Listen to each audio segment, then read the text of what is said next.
sextou de uma maneira muito diferenciada na Argentina, com o Milei anunciando o fim dos controles de câmbio, exceto algumas coisas muito pontuais que depois a gente entra, e isso causou não só instantaneamente uma valorização do peso, como a gente consegue ver aqui na Binance, e eu tô vendo na Binance porque o USD Tether, porque é sábado, então o mercado ainda está operando, embora os mercados oficiais estejam fechados. A gente teve uma valorização do peso de quase 1.400 para quase instantaneamente 1.300, ainda tem um pouco de descoberta de preço acontecendo no sábado e no domingo, a gente vai descobrir mesmo o que vai acontecer na segunda-feira, mas enfim, e mercados na Argentina subiram fantasticamente. Esse aqui é o ETF da Argentina, né, já dolarizado para retirar todos esses efeitos cambiais. Saiu de 70 pontos na quarta-feira para 80 pontos na sexta-feira, uma alta violentíssima. E isso porque essa decisão de retirar esses controles de câmbio vai trazer muito investimento para a Argentina e vai ajudar a desenvolver a economia ainda mais. A pobreza já caiu de 52,9% para 38,1%, uma queda de quase 15 pontos percentuais. Notem, não uma queda de 15%, uma queda de 15 pontos percentuais, diferente. E basicamente 1 em cada 8 pessoas da Argentina saiu da pobreza, 1 em cada 6, na verdade, das pessoas saiu da pobreza. E isso tá certo? Seria 15%. Um pouquinho menos, é 1 em cada 7, vai. E não só isso, a gente tem números do PIB já indicando uma alta fevereiro a fevereiro, então pegando 12 meses acumulado de 7,5%, já está confirmado uma alta de 6,5% de janeiro a janeiro, e agora com a aceleração desses investimentos, a situação vai melhorar ainda mais. Vamos entender o que eram esses controles de câmbio, vamos entender por que eles não foram tirados antes, ou alguns detalhes mais aqui. A gente pode ter alguma dolarização vindo pela frente aqui? Provavelmente.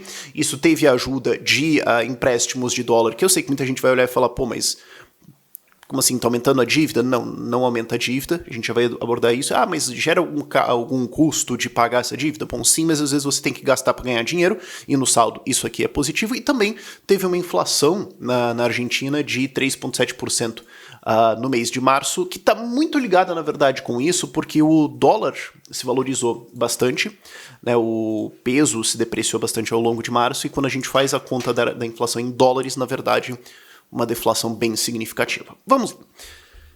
Primeiro, estamos de volta ao estúdio aqui, eu fiquei 10 dias fora de casa, a qualidade dos vídeos, eu sei que a qualidade não, mas a frequência caiu, mas enfim, estamos de volta.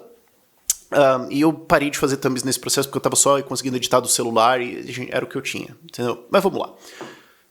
O que aconteceu aqui? Por que existiam controles de câmbio na Argentina em primeiro lugar? Porque se eles não existissem antes, a Argentina faliria quase que imediatamente. Quando você tem uma moeda, né, no caso o peso argentino, o fato é que ninguém realmente quer ela. É por isso que a lei de curso forçado existe. As pessoas gostariam de ter uma moeda forte, que não vai se desvalorizar, ou que vai se desvalorizar muito pouco, por isso a preferência por dólar, ou euro, ou libra esterlina, ou etc. E por isso o Bitcoin tem se valorizado tanto ao longo da sua história inteira, porque não tem como expandir a sua base monetária. Embora a mineração crie um pouquinho, tem um teto que já é colocado duro dentro do programa, o hard ceiling, né, por isso que eu falei colocando duro, às vezes eu penso em inglês e traduzo para português, mas enfim.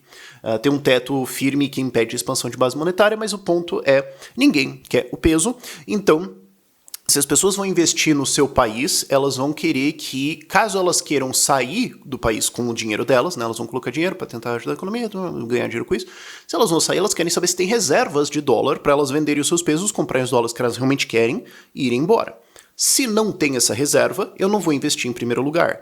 E se essa reserva é muito pequena, todo mundo toma a decisão correta de sair imediatamente antes que alguma coisa aconteça, certo? Se eu tenho um navio com 1.000 tripulantes, barcos e botes salva-vidas para 100 pessoas, se a luz piscar, eu tô no bote salva-vidas antes de vocês todos pensarem em alguma coisa que vocês vão fazer, e quem se desespera primeiro vai se desesperar melhor.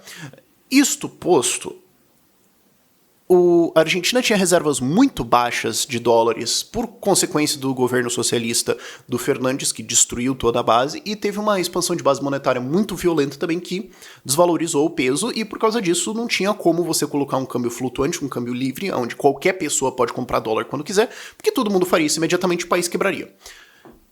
O que o Milei fez ao longo do último ano foram grandes reformas para fechar os déficits, encerrar eles, encerrar a impressão de dinheiro, que ele conseguiu fazer lá em agosto do ano passado, demorou para fechar todos os mecanismos, criar superávites, atrair investimento, atrair reservas, então mostrar aos seus credores e aos investidores que sim, você pode colocar dólares aqui. E aí saiu a notícia semana passada, ou semana retrasada, eu já não me lembro, acho que semana retrasada, de que foi fechado um acordo com o FMI para um crédito de 20 bilhões de dólares. E não só isso, outros bancos, Banco Interamericano de Desenvolvimento e outros mais, estenderam linhas de crédito, estenderam linhas para a Argentina, que somam um total aqui de 28 bilhões de dólares para ajudar a recompor as reservas da Argentina. De maneiras que, vamos fazer a conta, a gente tem a base argentina aqui. Hoje, se a gente vê a base M0, a Argentina consegue trocar todos os pesos por dólares a uma taxa de câmbio de 1.000 pesos. Claro, o peso hoje está a 1.355. Né? Quando a gente vai ver no Tether, também está aqui mais ou menos nesse valor. Mas se a gente for ver a base M1, ela está aqui, ou seja, dá mais ou menos 1.350, 1.400. Então, como está agora, a Argentina consegue defender o peso, consegue falar, não, se todo mundo quiser sacar, tem. Então tá, a gente consegue cancelar todos os pesos, resolvemos o problema. Então agora existe confiabilidade na moeda, a gente tem a capacidade de defender, tem bot salva-vidas para todo mundo no barco, abaixou o nível de estresse, isso faz pessoas investirem mais facilmente. Não só isso, pessoas físicas também vão poder operar nas moedas como for mais confortável para elas, o que vai atrair um certo investimento, mas especialmente para empresas. Antes, se uma empresa queria investir na Argentina e depois retirar os seus lucros, ela teria que fazer isso em dólar, porque ela não vai pagar os dividendos dela para alguém na Alemanha ou na Europa ou nos Estados Unidos em peso argentino, imagina isso. Imaginou o amigo secreto no fim de ano, né? Então, estamos aqui, o amigo secreto, né? Fim de ano, tá? Vamos pagar os seus dividendos em pesos argentinos. Agora você vai ter a experiência de poder fazer dobradura com isso aí. Se quiser, sei lá. Obviamente, eles vão querer pagar em dólares. Se você tem controles cambiais, você não consegue fazer isso. Então, se você não consegue tirar o seu investimento do país, ou se você não consegue tirar os rendimentos disso, ou se você não tem confiança de qual preço você vai conseguir pelo dólar quando você precisar fazer isso, ou se você vai conseguir fazer isso, obviamente você não investe no país em primeiro lugar. Então, ao retirar isso, e quando já começaram os boatos ao longo da semana de que o cepo cambial seria retirado, a gente tem então uma alta violentíssima de mercados, saindo aqui de 70 pontos para 80 em questão de 3 dias. É violentíssimo isso aqui. E claro, teve uma incerteza aqui, isso aqui foi o mundo inteiro caindo, né, por causa das tarifas do Trump, então a gente pode ignorar essa queda aqui um pouco. E teve largamente um movimento de lado aqui ao longo do começo do ano, que a galera falando, pô, e aí, vamos, não vamos, o que vai acontecer? E como eu falei antes, isso aqui é fantástico como uma notícia, porque significa que agora você vai ter muito mais entrada de capital na Argentina. E isso também acontece, um segundo ponto importante de lembrar, porque agora a gente pode descobrir o preço real do peso. Porque o preço real era o que estaria no câmbio paralelo, mas no câmbio paralelo você também tem um custo pelo fato dele ser paralelo. Não, eu posso entrar aqui na Binance, porque os argentinos usam isso bastante, e ver aqui qual que é o... Tá, mas beleza, mas... Se eu precisar fazer uma emissão, se eu precisar fazer um pixão aqui internacional de dezenas de milhões, se eu tô mandando aqui $200 para alguém, ok. Agora, se eu preciso fazer um negócio de dezenas de milhões, de bilhão, não tem liquidez. Então, qual que é o preço real disso aqui? Não sei. Tem um custo de entrar, de fazer o cadastro e tudo mais da empresa, fazendo isso vai aumentar o seu custo efetivo da transação. Todo mundo que manda ou recebe dólar sabe o que é isso, né? Você tem o que está lá na bolsa, você tem o que o banco dá para você e depois tem impostos, tem um monte de coisa que gera o custo efetivo. Não se sabia exatamente qual que seria essa diferença. Você fala, pô, mas pode ser aí 5%. Gente, tem empresa que lucra 5% ao ano. Tem empresa que lucra aí 10% ao ano. Então, se o erro cambial aqui é 10%, o erro cambial pode engolir o teu lucro no ano inteiro. Então agora quando que você vai ter um livre câmbio e vai ser descoberto o preço correto do peso no mercado mais fácil, no mercado com maior liquidez e tudo mais, isso também atrai empresas porque elas conseguem calcular melhor o que vai acontecer. Então isso tudo é muito bom. Isso tudo é mais um passo correto para a economia na Argentina. Eu não quero me estender muito aqui porque é um vídeo de sábado mesmo, não tem muitos detalhes aqui relevantes para a maior parte das pessoas da gente entrar. Geralmente eu daria uma nerdada maior de economia, mas é sábado, vamos fazer um vídeo um pouco mais curto. Eu só queria pegar também a outra notícia que também chamou atenção, que foi que a Argentina teve uma inflação de 3,7% no peso argentino, em pesos argentinos, em março. Isso chamou atenção. É infeliz, quando a gente vê a tendência, dá uma magoada no coração mesmo, não tem o que fazer. A gente teve, claro, a inflação de março, né, no ano anterior tinha sido 11%. Então, obviamente, cair de 11% em março de 2024 para 3,7 agora é um ganho, e vale lembrar que a promessa de campanha, o discurso de campanha do Massa nas eleições é que a inflação de março seria em torno de 3%. Então, assim, a meta dos caras era isso.